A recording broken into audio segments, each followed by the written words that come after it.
अरे सैया जी, अरे सुना ना, आज नहीं तो कुछ ना दिएला। ला सुना,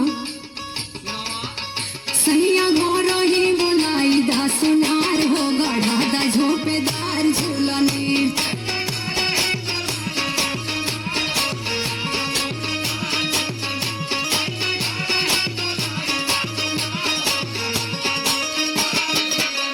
राजा घर ही बनाई दा सुनार हो गढ़ा दा झोपेदार झूलने।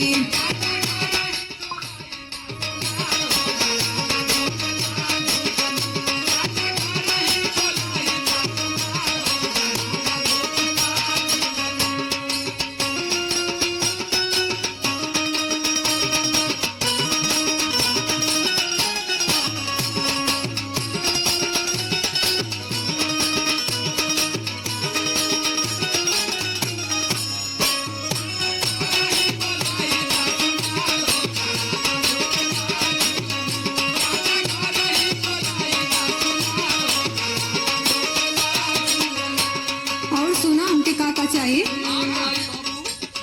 एगो गहनवा के हार, एगो टीका चटकार,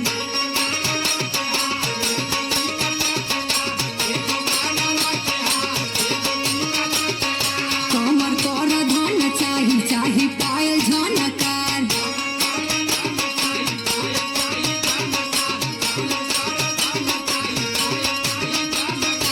एगो गहनवा के हार, एगो टीका चटकार, कमर पर धन चाही चाही पायल झनकार।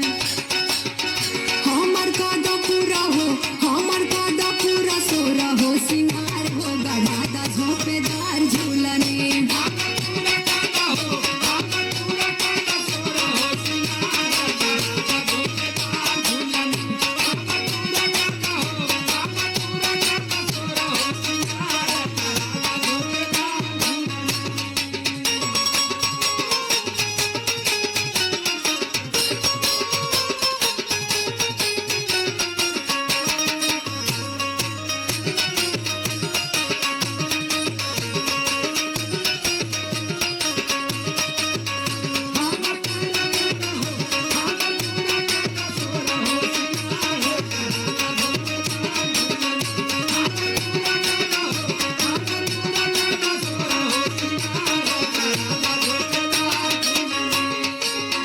अबले कुछ ना दियाइला राजा जिया राजा रैला,